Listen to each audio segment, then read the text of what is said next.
Manusia mungkin bisa meninggalkan kita, adik, kakak, ayah, ibu, bahkan sahabat terdekat kita. Tapi kita tidak usah takut, karena ada satu pribadi yang selalu berjalan bersama-sama dengan kita, yang tidak pernah meninggalkan kita sampai di nanti ujung perlombaan hidup kita. Kau yang setia Tuhan, Kau penolongku.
Satu-satunya Tuhan kami yang layak untuk kami sembah, dan kepadamu Oleh sebab itu kami bersyukur dan pujian yang kami naikkan merupakan korban pagi yang kami naikkan di hadapan-Mu saat pagi hari ini. Kiranya berkenanlah ya Tuhan, dan biarlah setiap nyanyian pujian mazmur yang kami persembahkan bagi Engkau berkenan, dan kami percaya Engkau bertata di atas puji-pujian kami. Tuhan, kami siap dibentuk, kami siap diproses melalui kebenaran firman-Mu dan melalui kuasa Roh Kudus dan melalui peristiwa hari-hari kami. Untuk kami semakin percaya Engkau, semakin kami melihat perbuatan yang ajaib. Sebab itu Bapa, kami siapkan hati kami, hidup kami ditaburi dengan kebenaran firman-Mu, dan biarlah Tuhan Yesus setiap kebenaran firman itu menjadi benih yang subur yang akan hidup berbuah bagi kemuliaan nama-Mu. Kami percaya hamba-Mu telah ada dalam tangan kasih Tuhan, dan ruangan ini serta hati kami ada dalam kedaulatan Tuhan. Oleh sebab itu kami katakan kami siap untuk mendengar, merenungkan, melakukan firman-Mu, bahkan membagikannya. Kami diberkati, dan setiap anak-anak-Mu yang menonton melalui YouTube juga diberkati oleh Tuhan. Di dalam nama Yesus Kristus Tuhan, kami siap mendengarkan firman-Mu. Haleluya. Kita semua katakan amin. Saya akan duduk kembali. Tuhan berkati. Shalom, selamat pagi Bapak Ibu. Tuhan, gimana kabarnya? Luar biasa. Yes, yang luar biasa cuma bagian depan ya. Belakang nggak kedengeran suara saya. Gimana kabarnya? Haleluya, puji Tuhan. Saya lihat dari sini wajah-wajahnya ada yang tegang, ada yang penuh sukacita, ada yang kayaknya pergumulannya mabuk ya.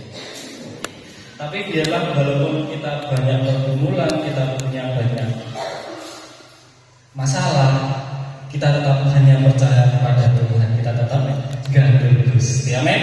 Nah, pagi hari ini kita akan bersama-sama belajar kembali dibuka dalam kebenaran firman Tuhan. Mungkin boleh ditampilkan slide-nya, Kak.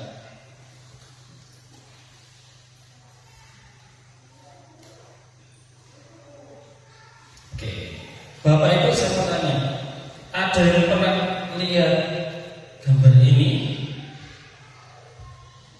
Syarat dan ketentuan berlaku.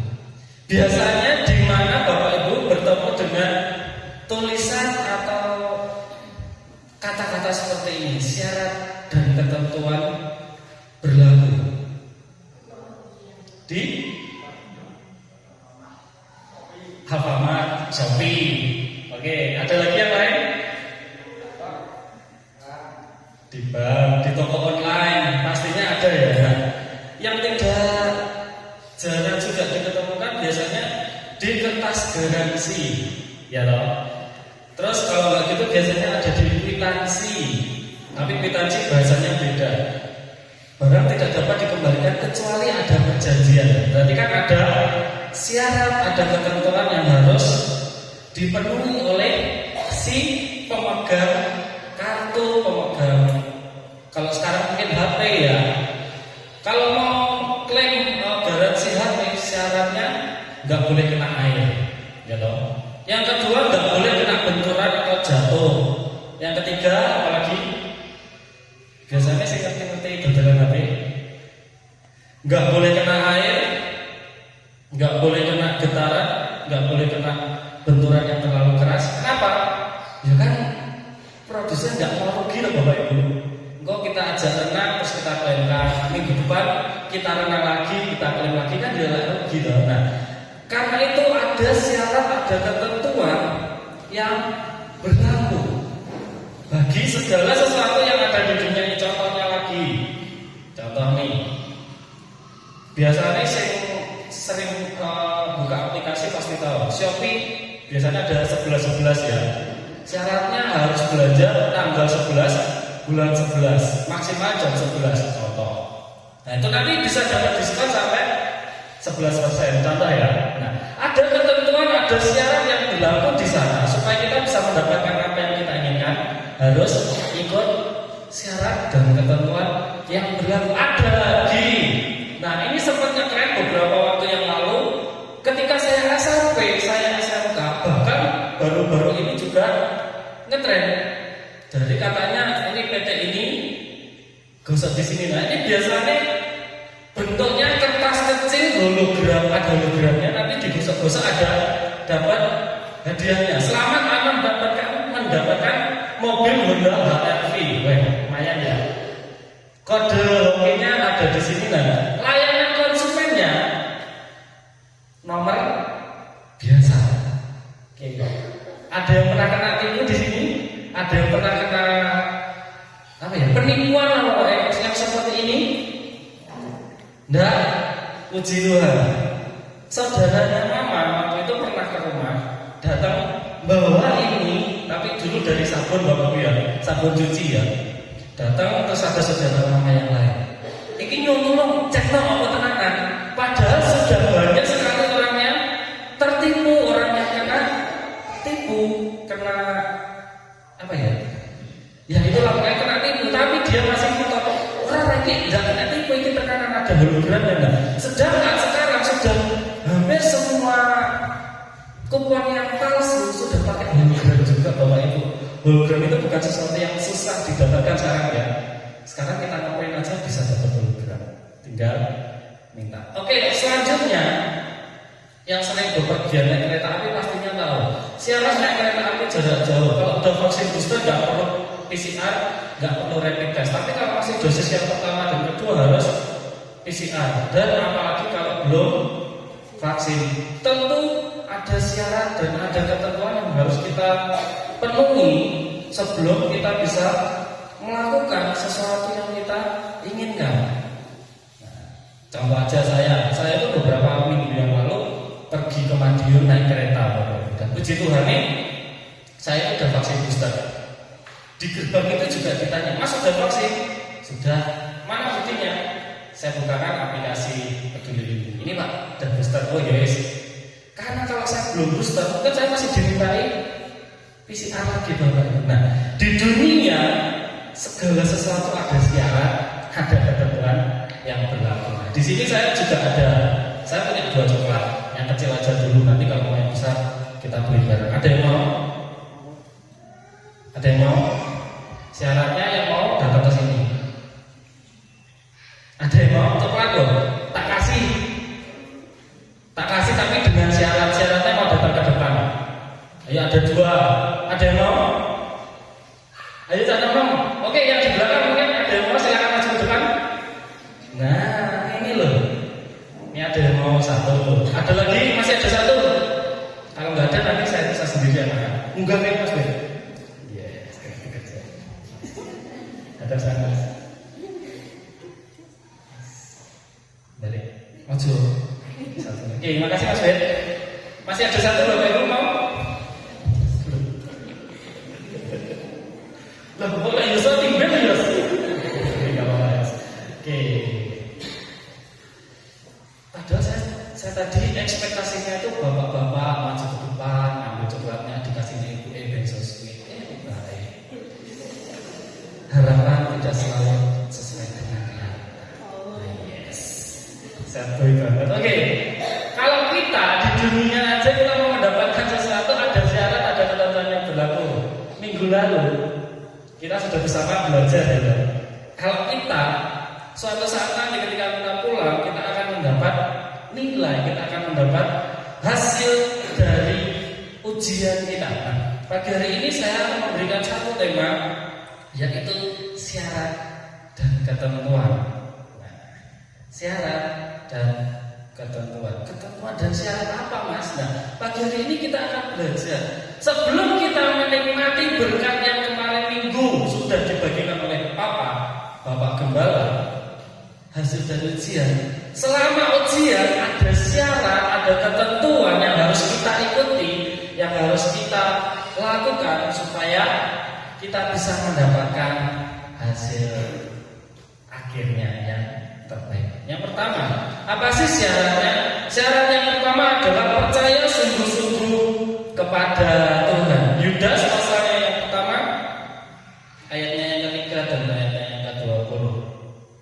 Hukuman atas guru-guru palsu, saudara-saudaraku yang kekasih, sementara aku bersungguh-sungguh berusaha menulis kepada kamu tentang keselamatan kita bersama, aku merasa terdorong untuk menulis ini kepada kamu,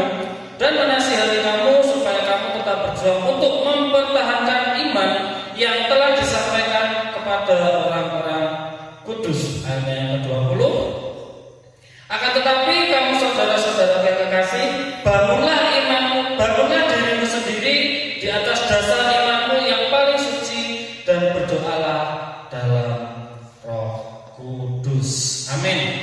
Nah, poin yang pertama, bagaimana, apa syarat yang harus kita penuhi supaya kita bisa mendapat hasil yang terbaik, supaya kita bisa dipanggil sebagai anak Tuhan yang berhasil di dalam Tuhan, yaitu menaruh kepercayaan kita atau kita sungguh-sungguh percaya hanya kepada Tuhan.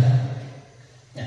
Surat Yudas ini memperingatkan kepada pembaca-pembacanya supaya kita waspada, supaya kita aware terhadap guru-guru palsu yang menyebut dirinya Kristen, yang menyebut dirinya Kristen. Kenapa? Karena pada akhir zaman akan ada banyak orang yang mengaku mereka adalah utusan Tuhan. Saya nabi Tuhan, saya mendapat penglihatan ABC. Tidak salah kalau dibarengi dengan kuasa Roh Kudus, kuasa Tuhan Yesus. Tapi kalau dia memproklamirkan dirinya sendiri, dia ngaku-ngaku, tapi yang diajarkan bertentangan dengan firman Tuhan, tentu saja itu bukan datang dari Tuhan. Itu adalah guru-guru palsu. Ya tak? Nah, dari sini kita bisa melihat artinya Bapak Ibu, apakah benar kalau orang ini, orang itu adalah orang Kristen, adalah anak Tuhan yang sungguh-sungguh diutus Tuhan, atau dia cuma sekedar main-main saja? Gitu. Gimana?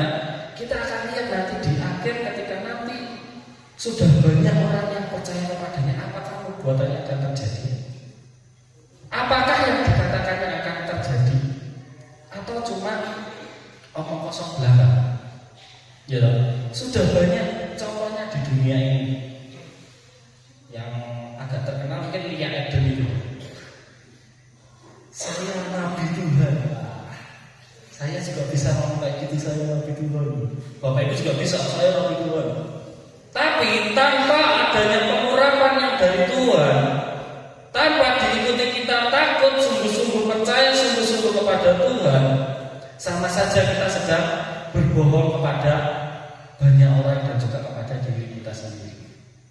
Saya tidak dikasih pesan sama Mama suruh ngomongkan ke Bapak Ibu Saudara. Bapak Ibu, nanti habis ini semuanya kumpul dulu ya, kita latihan bareng untuk Natalan.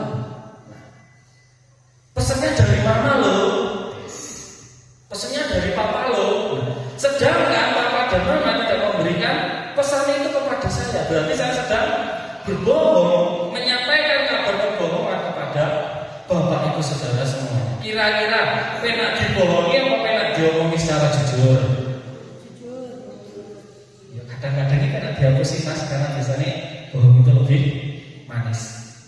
Tapi pada akhirnya kebohongan itu ketika sudah terungkap akan lebih sakit daripada kejujuran yang seharusnya kita terima.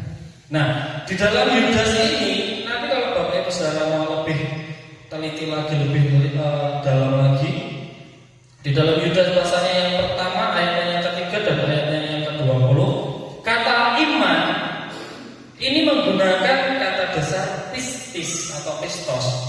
Pistos itu artinya kata kerja dari iman, kepercayaan atau percaya kita kepada Tuhan.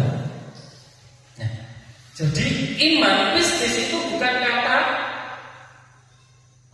yang dia cuma sekedar diperkatakan saja, tapi dia kata kerja. Harus ada sesuatu yang dikerjakan. Kalau kita bilang, aku mau percaya sungguh-sungguh kepada Tuhan, aku mau sungguh-sungguh mengasihi Tuhan, aku mau sungguh-sungguh mencintai Tuhan, itu kata kerja. Nah, kata kerja dia harus aktif ya. Nggak ada kata kerja, aku mau kerja apa? Kerjanya kalau bisa itu duduk, rebahan, nggak ngapa-ngapain, gajinya besar. Ada bikin perusahaan sendiri ya kayaknya Bapak Ibu ya. Kalau gitu nah. Tapi kalau kita pengen mendapatkan hasil, kita harus aktif, kita harus bekerja. Bekerja apa yang pertama ya? Sungguh-sungguh percaya kepada Tuhan. Dan percaya itu tidak hanya harus, tidak hanya dibarengi dengan adanya tindakan. Di ayat yang ketiga dan ayat 20 tadi, supaya kamu tetap berjuang untuk mempertahankan iman. Yang pertama, mempertahankan iman. Ayatnya yang ke-20, bangunlah dirimu sendiri di atas dasar iman. Nah, dua kata ini menyampaikan bahwa kita harus aktif di dalam kita beriman kepada Tuhan Yesus. Beriman kepada Tuhan aja Tuhan cocok, harus jelas ya. Beriman kepada Tuhan Yesus. Kalau kita cuma bilang, oh ya aku percaya, aku percaya kalau gula itu manis, tapi aku mau makan gula. Nah terus gimana? Percaya tanpa adanya pengalaman sama aja mosok. Jari ini gula ki legi, apa ya? Tetapi kalau kita sudah memiliki pengalaman pribadi, kita sudah memiliki pengalaman kita sendiri dengan Tuhan, bukan hanya dari kata orang saja, aku mengerti, aku melihat bahwa Tuhan Yesus besar, tapi mataku sendiri sekarang melihat. Nah, kepercayaan kita kepada Tuhan juga akan berpengaruh terhadap tindakan, pikiran, perbuatan kita kepada Tuhan. Kan sudah disampaikan toh oleh Bapak Gembala. Kepercayaan kita kepada Tuhan itu akan mempengaruhi bagaimana nantinya kita berpikir, bertindak kepada Tuhan. Nah, kalau kita percaya Yesus, yang penting didelok wong enak-enak percaya. Berkati Tuhan nanti ya minta maaf kasarane yo etok-etoke, ya toh. Tapi kalau kita sungguh percaya, sungguh bergantung pada Tuhan, berkat Tuhan yo sungguh-sungguh Bapak Ibu kan. Contohnya ketika bangsa Israel, ketika mereka tidak dengan sungguh-sungguh percaya dan mencari Allah. Nanti kalau Bapak sudah baca 2 Raja-Raja 24, ketika bangsa Israel menyeleweng, ketika bangsa Israel tidak lagi sungguh-sungguh mencari Allah, mereka dibuang ke Babel. Nah, apakah di pembuangan itu enak? Nah, enak Bapak Ibu ya. Kabeh-kabeh serba diawasi, serba dijatah, serba kekurangan. Hampir sama kayak di penjara. Mungkin saya jangan sampai gitu. Tapi kalau masuk ke penjara saya sudah pernah. Tapi kalau di penjara jangan sampai. Tapi kalau lihat dari film-film kan gitu loh. Makannya diatur, terus kerja sama, dijatah, nyapa-nyapa jamnya diatur. Nah, itu ketika ada di pembuangan enggak bebas. Nah, ketika bangsa Israel mereka beralih percaya dari Allah kepada Baal, apa yang mereka alami? Mereka dibuang. Tetapi berbeda keadaannya ketika bangsa Israel kembali merendahkan diri di hadapan Allah dan kembali percaya kepadanya. 2 Tawarik 20 yang baca MMB masing-masing segar katanya ya. Ketika Yosafat dia menjadi raja atas Israel di Yerusalem, dia mencari Tuhan dengan sungguh-sungguh. Tak mencari Tuhan dengan sungguh-sungguh seperti nenek moyangku Daud. Apa yang terjadi ketika Moab dan Amon maju berperang lawan Israel? Karena zaman dulu masih suka perang Bapak Ibu Saudara. Nah, ketika dua bangsa Israel 2 lawan 1. Kalau secara manusia pasti menang sing. Oke, ya sing 2. Tapi karena kuasa, karena kekuatan daripada Tuhan, karena mereka sungguh-sungguh menaruh kepercayaan mereka pada Tuhan, akhirnya nggak usah perang. Tuhan yang berperang untuk Yosafat dan Israel. Mereka tinggal apa? Mereka tinggal memuji Tuhan. Mereka tinggal bersorak-sorai. Musuhnya saling membunuh. Ya loh. Hampir sama kayak ceritanya Gideon berarti Bapak Ibu ya. Ada yang tahu ceritanya Gideon? Ya cerita ya. Oh bukan Gideon ini Bapak Ibu ya. Ketika Gideon mau perang, 10.000 orang maju bersama-sama dengan dia. Tuhan katakan terlalu banyak. Akhirnya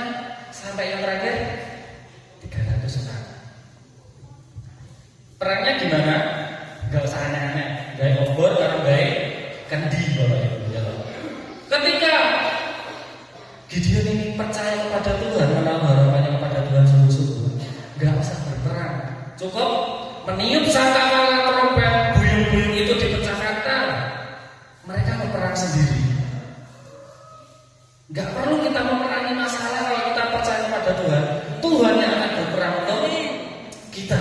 Maka dari itulah, nah ini saya nggak ngejudge ya, saya cuma intermezzo saja. Tuhan masalah kok perbaiki dia ya Tuhan. Berarti kita tidak bekerja bersama Tuhan. Ya, kita bekerja sendiri Bapak Ibu. Dan ketika kita bekerja dengan kekuatan kita sendiri, masalah yang kecil aja kita rasakan besar, wabot, apa naik, gede, blitar ya segini ya, wabot, gede. Nah, tapi ketika kita mau berjalan bersama Tuhan, percaya kepada Tuhan sungguh-sungguh, kita nggak usah lagi berperang melawan masalah kita, tapi Tuhan yang akan berperang kepada masalah kita. Nah, contohnya yang gampang aja. Ini saya sebelumnya minta maaf ya, bukan kok saya nanti Mas Stefan ini kok malah buka-buka di jalur itu enggak. Ini sebagai contoh. Bapak Ibu percaya sama saya? Bapak Ibu percaya sama saya? Percayalah dari senang kan biasanya gitu. Biasanya ada beberapa orang, ini saya sekali lagi ini cuma sebagai ilustrasi Bapak ya. Ada beberapa orang itu yang biasanya, Mas Evan boleh minta tolong nyetiri saya ke Blitar contohnya. Oke, nyetiri saya ke Blitar naik apa? Naik mobil yang rodanya 7. Berarti dump truck. Berdepan 2, belakang 4, dan sampai 1 kan 7. Nah, kalau Bapak Ibu berani minta tolong sama saya, berarti Bapak Ibu percaya sama saya. Ngono jare ora percaya, sakit hati ya. Bapak Ibu percaya kalau Tuhan mampu mengalahkan masalah Bapak Ibu? Tenang. Oke, berarti saya akan lihat ketika ada pergumulan, ada masalah, apakah Bapak Ibu sungguh-sungguh percaya pada Tuhan atau masih? Gitu ya. Masih mengandalkan kekuatan kita sendiri. Nah, jadi ilustrasi gampangnya itu aja. Kita yang sering naik bus, naik kendaraan umum kemana-mana, kita nggak pernah tanya, Pak sopir, sama Kristen orang. Pak sopir, wis pirang tahun sampai mobil. Pak sopir, bisa mau orang. Pernah tanya? Tapi kok Bapak Ibu kalau naik bis udah naik-naik. Karena kita sudah percaya kalau Bapak sopir mampu mengendalikan kendaraannya. Kalau kita bisa segampang itu percaya kepada manusia, masa kita susah percaya kepada Tuhan. Gitu. Padahal tadi beliau sudah bilang, ketika kita terlalu berharap pada manusia, suatu saat kita akan dikecewakan. Ketika kita berharap pada keadaan sudah akan mengecewakan. Hanya Tuhan yang tidak akan pernah mengecewakan kita. Walaupun mungkin kita sendiri yang merasa kecewa. Tuhan waktunya Tuhan Tuhan bilang belum waktunya. Nah, Bapak Ibu saya ada sedikit video nih. Tadi malam itu saya sudah melakukan beberapa wawancara kepada teman-teman. Jadi nanti setelah ini saya kasih pesan sponsor dulu ya. Yang ada di video ini nanti pulang tolong jangan disatu, karena ini isi hati mereka dan ini juga bisa dijadikan pembelajaran. Silakan.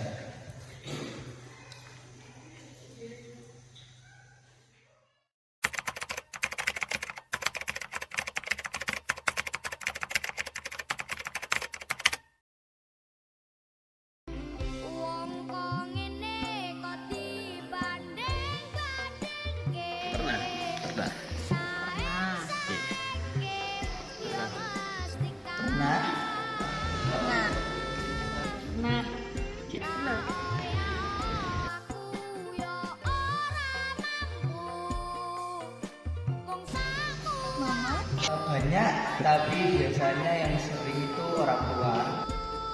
Orang tua. Ayah dan ibu. Teman teman.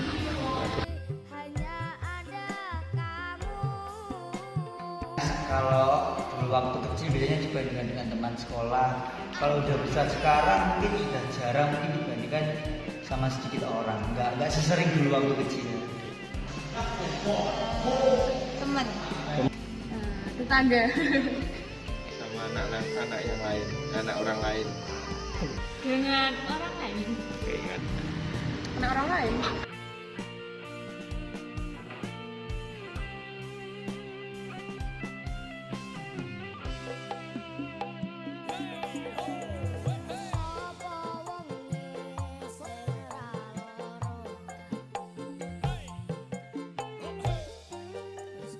Ya, Bapak Ibu yang sudah punya anak, siapa yang dulu sering dulu suka membanding-bandingkan anaknya? Oh, 1, 2, 3, 4, 5. Si anak sebelum anak ini ada anak yang katakan Bapak Ibu. Poin yang kedua, apa sih caranya supaya kita bisa menerima hasil yang terbaik? Jangan suka membanding-bandingkan proses kita dengan orang lain. Nah, balik ya. Bapak Ibu suka membanding-bandingkan? Suka membanding-bandingkan? Jawab jujur aja gak apa-apa. Suka membanding-bandingkan? Oke. 85% suka. Bapak Ibu suka dibanding-bandingkan? Suka dibanding-bandingkan? 100% menjawab tidak. Itulah manusia. Senang banding-bandingin, pernah belum dibanding. Sebenarnya tadi saya masih ada satu pertanyaan Bapak Ibu. Kan di pertanyaan yang terakhir sini tadi saya tanya, suka dibanding-bandingkan? Mereka semua kan jawabnya enggak. Dan jawaban polos dari anak-anaknya Bapak Ibu Saudara, jawabannya gini, kenapa kok enggak suka dibandingin? Kan masing-masing orang itu berbeda, Mas. Kan aku punya kelebihanku di sini, aku punya potensiku di sini. Kan karakterku seperti ini, Mas. Nyambung aku dibandingin sama orang lain. Sampai tadi malam itu ada yang, Kak minta tolong rekaman juga bikin video ilustrasi. Yes. Nyambung kok yes. Aku apa nyindir orang tua aku. Ya, saya nggak usah sebutkan namanya, tapi yang merasa ya segera bertobat. Kita sering atau suka membanding-bandingkan. Ya atau nggih? Delok entek kae anak itu nggonane kan kalau ranking 1 terus anak ya ranking 2. Bangsa. Mungkin aku tidak pintar dalam hal pelajaran, tapi aku pintar dalam hal musik. Yes. Mungkin matematika aku nilainya ngepres, tapi di seni budaya aku dapat 100 terus loh. Yes, jawabannya Mas Tepen kan dijawab loh. Yes. Saya nggak ajari anak-anak Bapak Ibu ya, tapi ini ya ini rata ini. Pak, Bu, IPA aku nilainya rendah, tapi bahasa Inggrisku nilainya bagus. Dulu aku kayak naik KMT, matematikanya 100 terus, tapi kan saya tidak ngerti Bu. Nah sekolah piye, bolosan, seneng gawe guru-guru di sekolah. Terkadang kita hanya memandang apa yang ada di luarnya. Kalau kita lihat ada 2 ayat yang sana yang saya mau sambungkan.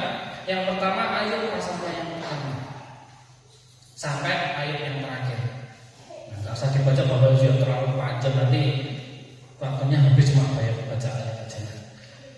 Tuhan memberikan kepada kita masing-masing proses dengan waktu dan cara yang berbeda sesuai kemampuan dan kesanggupannya. Maka dari itu nggak usah banding-bandingin.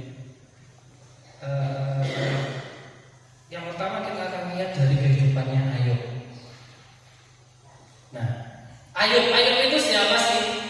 Ayub dikisahkan dari awal dituliskan di dalam Alkitab adalah orang yang takut kepada Tuhan, orang yang hidup benar di hadapan Tuhan sampai suatu saat. Semuanya terjadi sebelum negara api menyerang. Itu avatarnya. Tapi semuanya hidup Ayub baik-baik saja karena dia takut akan Tuhan. Sampai sebelum iblis datang untuk mencobai Ayub dengan seizin Allah. Ya loh. Nah, setelah Ayub diizinkan dia mengalami pergumulan, apa yang terjadi? Anak-anaknya semuanya meninggal. Harta bendanya semuanya habis. Enggak cuma di situ saja, kesehatannya diambil darinya. Udah sakit, hartanya habis, anaknya meninggal. Yang terakhir ditinggal sama support sistemnya, istrinya. Kutu kira alamu dan mati loh. Bukannya diberi kekuatan, bukannya diberi semangat, malah dijelok nih Bapak. Kira-kira kalau kita yang ada di sana mungkin sudah alas Tuhan, aku kira surek. Datanglah 3 temannya, bukan malah memberi semangat, tapi mereka juga menyalahkan Ayub. Mungkin kamu berlaku yang tidak benar kepada Tuhan. Mungkin kamu sudah berdosa kepada Tuhan. Ini itu. Apa yang dilakukan Ayub?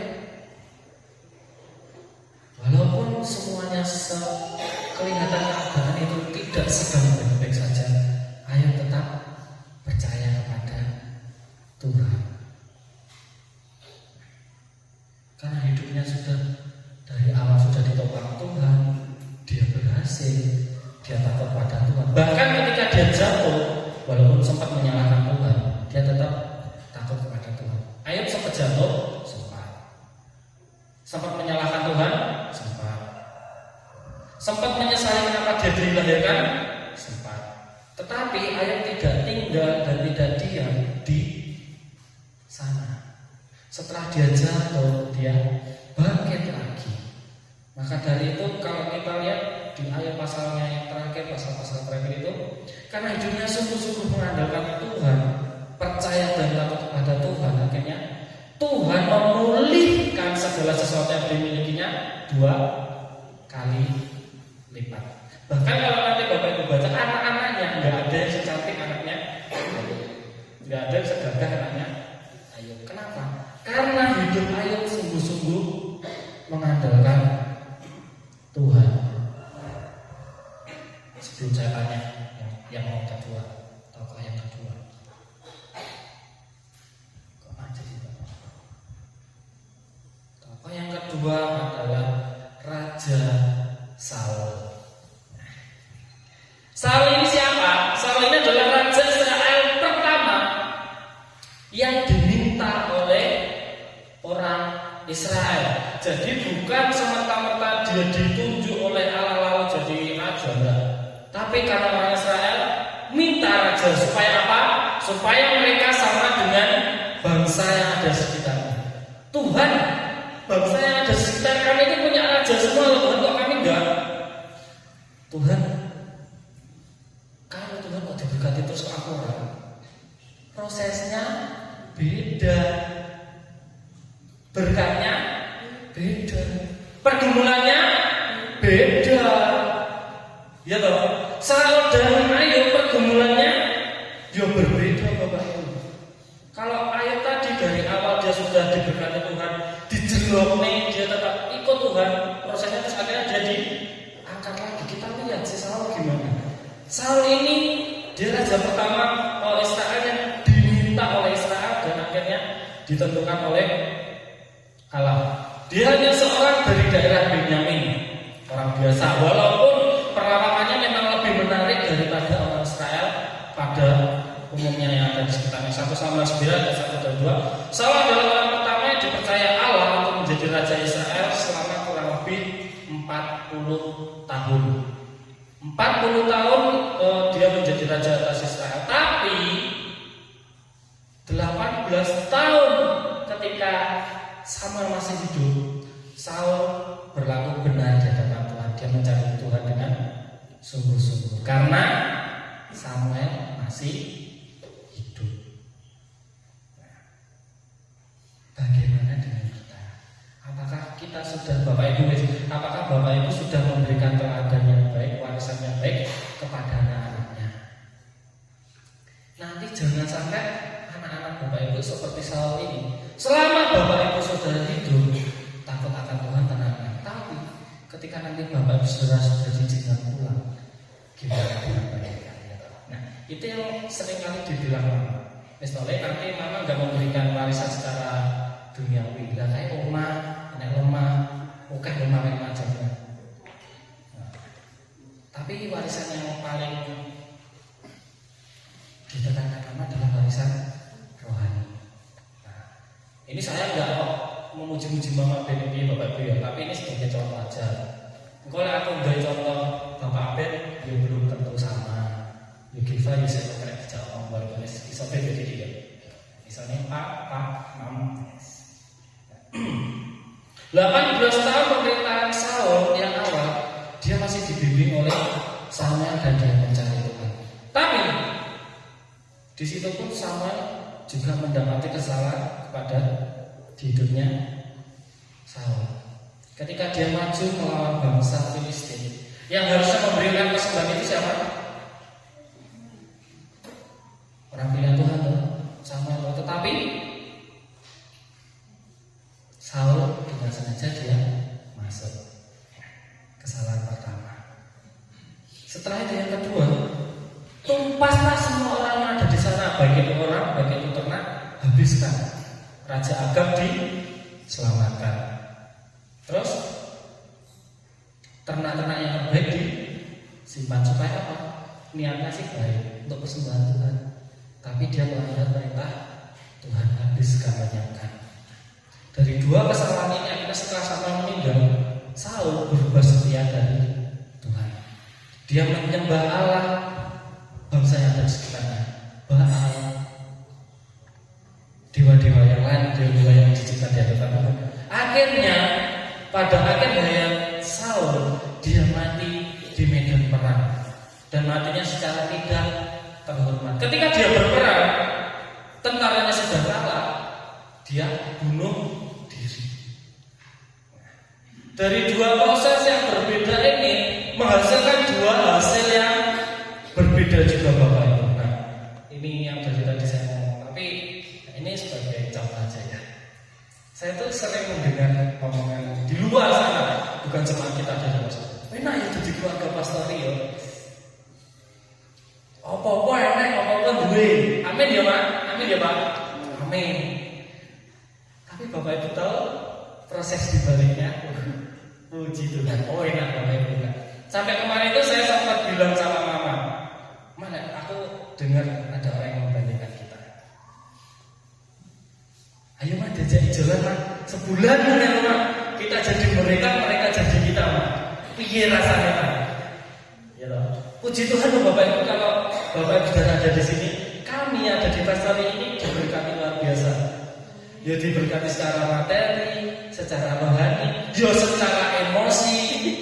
Nah, ya toh. Bukannya curhat, bukan curhat, tapi biasanya saya tuh pernah mimpin kelas yang cuma isinya 20-30 orang itu 30 pemikiran itu susah untuk menyatukan. Apalagi di sini Bapak Ibu yang puji Tuhan disertai Tuhan luar biasa. Walaupun kadang-kadang di rumah mama itu yang ngomel-ngomel, efek dari gereja pelayanan bukan pelayanan aja. Ada satu dua masalah di gereja ya begitulah. Tapi puji Tuhan di sini kami juga belajar. Ibaratnya pengen anak Tuhan itu ya pengen asik-asik, ya kadang yang menantang, ya kadang yang menyenangkan, walaupun lebih banyak menantangnya. Tapi puji Tuhan, kalau Bapak Ibu pengen, ayo jalan 1 bulan aja. Ya, pengen? Di masa saya banding-bandingin mau. Kan tadi katanya, keluarga pastor ini diberkati luar biasa, amin. Prosesnya juga luar biasa. Ayo jalan 1 bulan aja. Mau? Mau.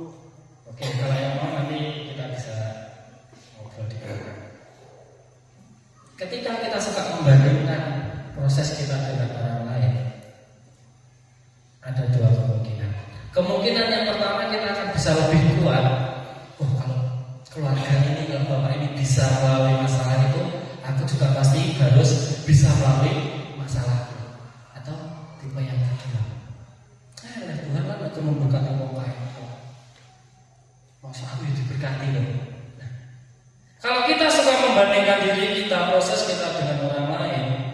kita tidak akan pernah bisa merasakan berkat Tuhan, penyertaan Tuhan atas masalah kita sendiri. Karena apa?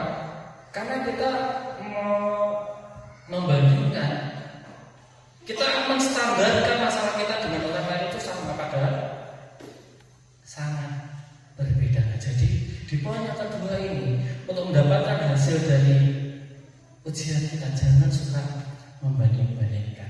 Bapak Ibu yang punya anak dan semua kita, jangan suka membanding-bandingkan proses kita dengan orang lain, jangan suka membanding-bandingkan berkat kita dengan orang lain, jangan suka membanding-bandingkan penyertaan Tuhan kepada kita dengan orang lain. Sesuai dengan kemampuan kita masing-masing. Yang ketiga, apa sih syaratnya? Syaratnya adalah jangan suka mencari dan menggunakan jalan pintas di luar Tuhan. Kejadian pasal yang ketiga ayat yang ke-6. Kejadian 3 ayat yang ke-6. Perempuan itu melihat bahwa pohon itu baik untuk dimakan dan sudah kelihatannya. Lagi pula pohon itu menarik hati karena memberi pengertian. Lalu ia mengambil dari buahnya dan dimakannya, dan diberikannya juga kepada suaminya yang bersama-sama dengan dia, dan suaminya pun memakannya. Adam dan Hawa sudah dikasih tahu sama Tuhan, jangan kamu meraba, jangan makan, apalagi meraba aja nggak boleh. Sudah ada tanda larangan. Tapi biasanya mungkin karena kita keturunannya Adam dan Hawa, Bapak Ibu ya, peraturan ada untuk dilanggar. Nah, mungkin aja karena Adam dan Hawa juga kayak gitu, jadi kita ikut-ikutan ya teman. Tuhan selalu punya cara dan jalan masing-masing untuk kita. Ya loh. Ada yang jalannya lurus, ada yang jalannya otot menggok-menggok, ada yang jalannya nanjak turun, ada yang jalannya rata. Dan tujuan di akhir itu pasti besar bagi kita, pasti untuk kemuliaan Tuhan dalam hidup kita. Nah, seperti kalau kita biasanya Paskah Bapak Ibu kita kemana? Ke pantai sini. Oke, bawa kendaraan sendiri apa rombongan? Ada yang rombongan, ada yang bawa kendaraan sendiri. Rutenya mana? Oh, nanti dari kita baru lewat jembatan belok kanan. Nanti bangkit berapa cukup yang kedua kita lurus belok kiri kanan, kiri lagi kanan lagi udah nyampe. Contoh. Nah, tapi mungkin ini pernah beberapa tahun yang lalu kejadian ketika kita mau ke Gua ya. Di tengah jalan ada wong duwe gawe. Bisa nggak soal lewat, akhirnya mau nggak mau terornya dijujur gitu. Nah, itu jalan keluar yang pertama. Atau jalan keluar yang kedua, kita cari jalan alternatif. Yang ketiga, kita cari jalan pintas. Nah, kira-kira siapa di sini yang senang lewat jalan pintas atau pakai jalan yang sesungguhnya? Oh, puji Tuhan semuanya lewat jalan yang lurus dan tidak berliku. Kenapa? Karena ketika kita lewat jalan pintas, bisa saja kita sampai ke tujuan lebih awal, atau yang kedua kita nyasar. Ya. Kita nyasar dan kita tidak akan bisa sampai ke tempat tujuan tersebut, Bapak Ibu. Kenapa demikian? Karena biasanya jalan pintas itu lebih kecil, lebih sempit, lebih berkelok-kelok, berliku-liku daripada jalan yang seharusnya. Saya ambil contoh aja, kalau kita mau ke Batu lewat Ujol, Bapak Ibu biasanya lebih milih lewat Payung atau lewat yang arah ke Paralayang. Nah, Paralayang itu sebenarnya jalur pintas, jalan pintas. Kalau Bapak Ibu lewat Payung, itu muter kurang lebih 5 kilo. Kalau lewat jalan pintas yang lewat Paralayang itu kita bisa menghemat jarak 5 km Bapak Ibu. Tapi ada tapinya. Yang pertama, lewat jalur Trabasan, jalan pintas, jalannya itu turunannya curam banget Bapak Ibu. Kok saya tahu, petang tahun ini mana yang mesti sapal. Gitu. Ada dua naikan atau turunan, yang satu itu munggah menggok. Nah, kalau sopirnya nggak ada lewat situ bisa mundur. Kayak mama maju terus arek medun. Gitu. Nah, yang kedua, di situ ada yang namanya gang macan. Baru tahu, ada yang namanya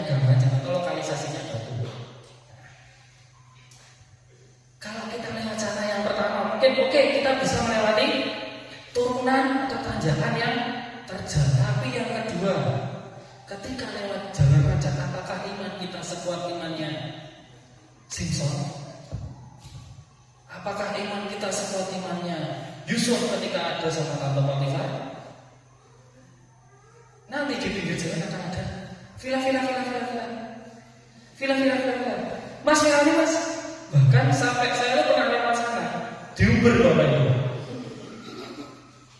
Mas villa mas, sampai itu saya gonceng seseorang lah, cewek di Uber di pakai. Mas villa mas, enggak pak, ayo nanti mau villa gratis apa? Murah mas, bukan gratis murah. Enggak apa-apa yang berita, wes. Dari depannya ada lagi Uber lagi bapak ibu. Kalau kita nggak kuat iman, nggak kuat pendirian, bisa saja nih batu adem. Lumayan lah, murah, rakonangan dan menyenangkan. Apa hubungannya sama jalan pintas di luar Tuhan? Kalau kita ikut Tuhan, jalannya Tuhan ini sewira dan punya orang yang datang apa tak lah jalan pintas saya. Kemana? Menyetan gunung Cilek, menyetan. Nanti naik gunung kali. Jari ini bisa mengabulkan permintaan, tapi dengan harga bayar yang tinggi. Nah, kalau kita suka mencari jalan yang lain, apalagi anak-anak yang masih sekolah, biasanya jalan pintasnya apa? Beli jawaban ujian. Karena apa? Gowo repekan. Yang paling ekstrim, gowo buku karo HP. Dengan demikian kita akan bisa mendapatkan hasil yang terbaik, tapi dengan resiko juga yang sangat besar. Jalan konangan pas nyontek jal, langsung kalau saya anak-anak Kristen di nyontek, nggak apa-apa. Sini kertasnya kan kamu udah selesai kok, nggak apa-apa, dikumpulkan aja. Selesai dikumpulkan aja.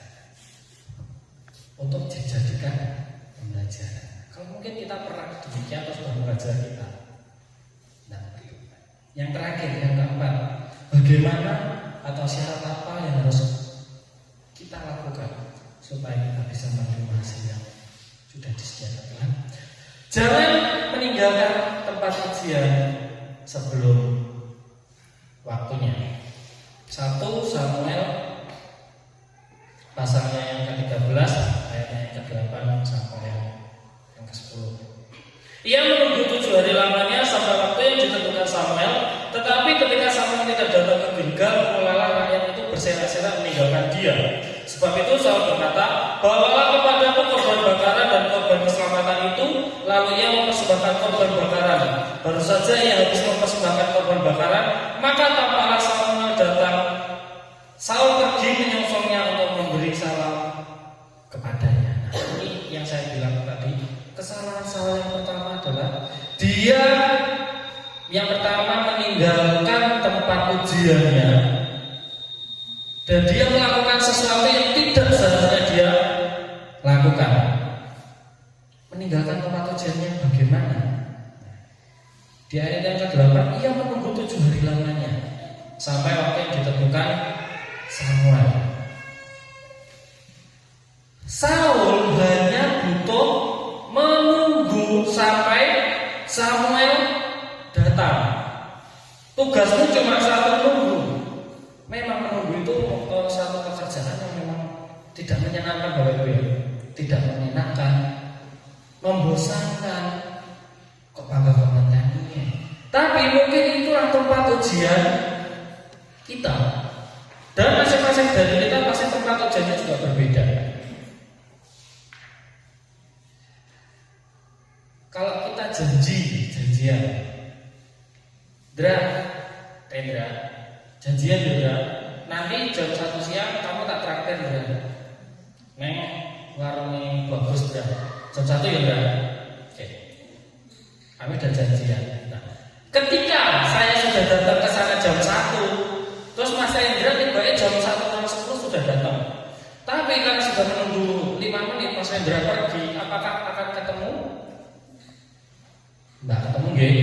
Apakah saya jadi traktir Mas Rendra? Enggak situ. Kenapa? Karena Mas Rendra sudah meninggal meninggalkan tempat janjiannya. Janjiannya gini bagus, Mas Tepan suruh tak pindahnya naik Samcik contohnya. Ini saya nggak endorse ya, tapi nanti kalau ada yang endorse silakan. Mas Hendra pindah ke Samcik, apakah ketemu? Nggak akan ketemu. Nah, terus apa hasilnya?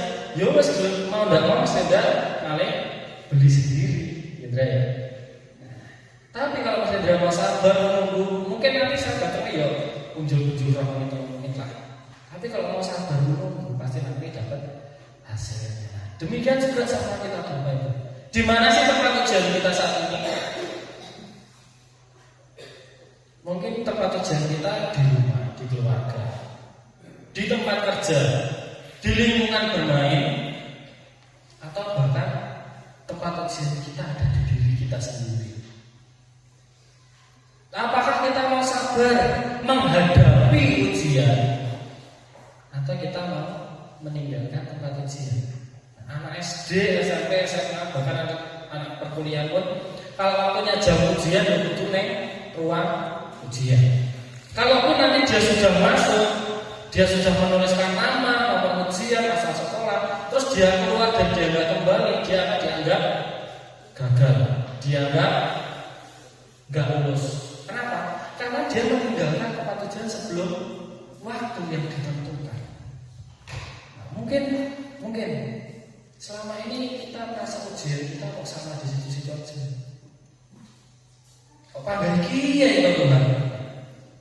Mungkin ketika kita ada di satu ruang ujian, belum ujiannya selesai kita udah pergi.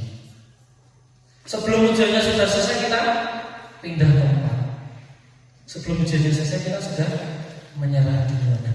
Kalau kita menyerah duluan, kita tidak akan pernah mendapatkan hasil yang sudah dijanjikan Tuhan untuk kita terima. Padahal minggu lalu kita sudah diberikan kepastian hasil, ya Lord. Tuhan akan menyertai kita senantiasa, asalkan kita tetap senantiasa ada di jalurnya Tuhan. Nah, mungkin saat ini kita sedang ada di salah satunya. Kita sudah sedikitlah kurang percaya sama Tuhan ketika pergumulan. Mungkin kita selalu membandingkan proses kita dengan orang lain, atau mungkin kita selalu cari jalan pintas, bahkan sampai meninggalkan tempat ujian. Maka dari itu pagi hari ini mari biar kita bersama-sama mendapat hasil yang sudah disediakan Tuhan. 4 syarat ini kita lakukan. Karena hasil dari apa yang kita kerjakan bersama Tuhan akan kita terima dan kita nikmati. Namun jangan sampai kita gagal mendapatkannya karena kita tidak bisa memenuhi persyaratan yang sudah ada. Kalau kita sudah beli tiket pesawat, tiket kereta api untuk keluar negeri atau keluar kota, tapi kita tidak memenuhi salah satu persyaratannya, jangan menyalahkan pihak penjaganya kalau kita dilarang naik kereta. Demikian juga kita mengikut Tuhan. Kalau kita pengen dapat hasilnya, ikuti syarat-syaratnya, lakukan ketentuan-ketentuannya supaya kita dianggap layak dan bisa menerimanya. Amin. Untuk firman Tuhan, biarlah firman Tuhan ini dapat kita jadikan pedoman untuk kita. Ketika kita sudah mulai meragukan Tuhan, kita dibangkitkan lagi. Tuhan tidak pernah meninggalkan kita. Dia akan selalu ada bersama kita. Dia bekerja, berjalan bersama kita. Dan Dia akan berperang untuk kita. Asalkan kita mau mendengar, percaya, bergantung terhadap sungguh-sungguh kita mau arahkan kita kepada Tuhan. Karena hanya Tuhan yang lebih tahu cara memberikan yang terbaik kita. Engkau yang lebih tahu. Engkau yang lebih tahu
mungkin seringkali kami terlalu takut Tuhan,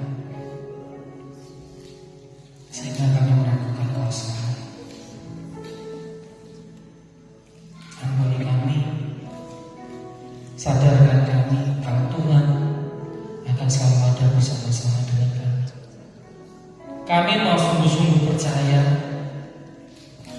kami tidak akan lagi membandingkan proses kami dengan yang lain Tuhan. Kami tidak akan mencari jalan pintas itu, tapi kami mau seturut jalannya Tuhan.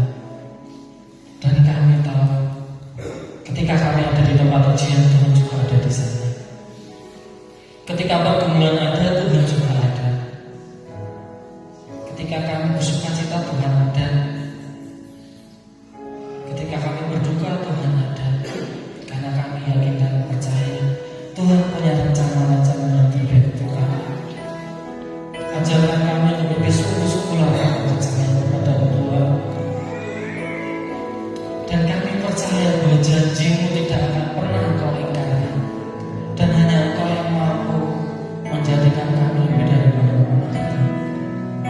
Ku percaya Kau Tuhan yang tak pernah gagal menjadikanku lebih dari pemenang.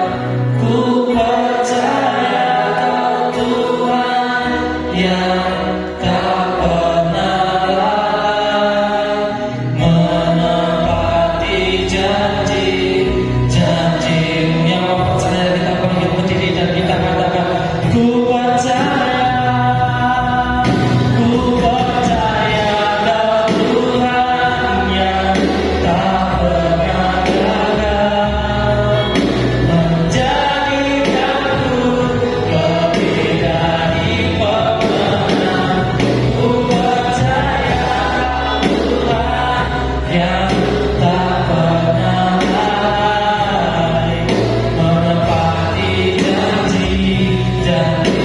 Ku percaya kepada-Mu Tuhan.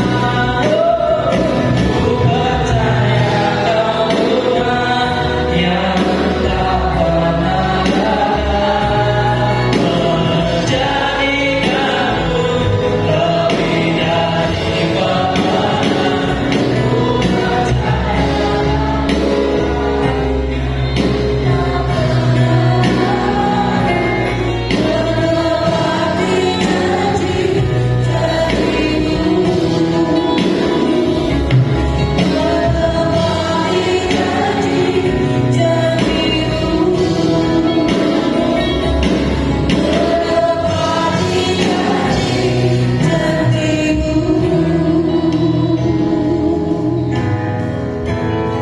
Kami mengambil keputusan untuk tetap percaya Engkau.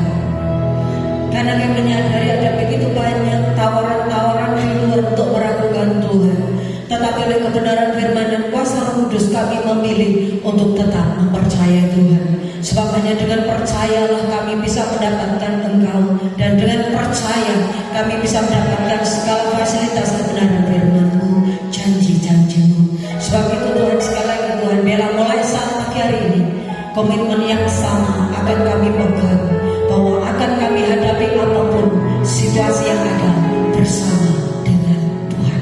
Di dalam nama Yesus Kristus Tuhan, penjam syukur buat firman-Mu, dan kami percaya urapan dan kuasa yang baru Kau berikan atas hamba-Mu yang telah menyampaikan firman hari ini.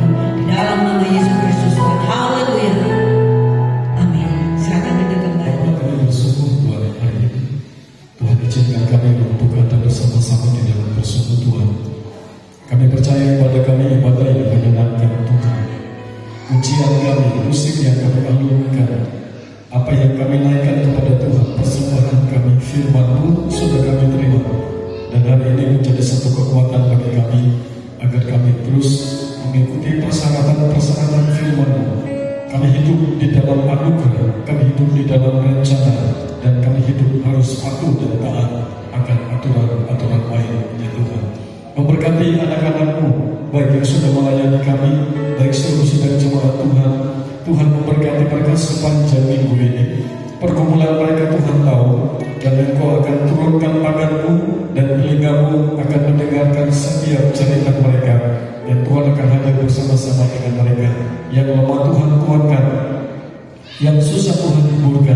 Yang sakit Tuhan jawab, Tuhan sembuhkan di dalam nama Tuhan Yesus Kristus. Samalah dan perkebunan peternakan, Tuhan Engkau memberkati mereka, rumah tangga, pernikahan mereka, studi anak-anak mereka, apapun yang mereka lakukan, kerjakan, kami percaya mereka pasti diberkati oleh Tuhan. Sepanjang minggu ini, sekali lagi, kami ada di dalam anugerah dan pertolongan Tuhan. Jam-jam ibadah sepanjang minggu ke depan, kami berdoa pakai kami pelayan-pelayan Tuhan. Kami boleh mempersiapkan hidup kami menjadi saluran berkat untuk seluruh anak-anakmu yang datang ibadah. Mereka boleh menikmati sesuatu yang luar biasa. Selesai semua, kami akan kembali ke tempat kami masing-masing. Kami percaya bahwa kasih setia Tuhan tetap nyata ada bersama-sama dengan kami sepanjang hari, bahkan sepanjang minggu ini. Mari kita angkat tangan kita ke atas dan kita terima berkat Tuhan. Dan sekarang Bapak Ibu Saudara yang dikasihi Tuhan, akhir dari ibadah kita pada saat pagi hari ini, mari kita akan pulang ke rumah kita masing-masing dengan membawa pulang berkat, yaitu berkat damai sejahtera, berkat sukacita yang telah dikerjakan oleh kekuatan kuasa Roh Kudus.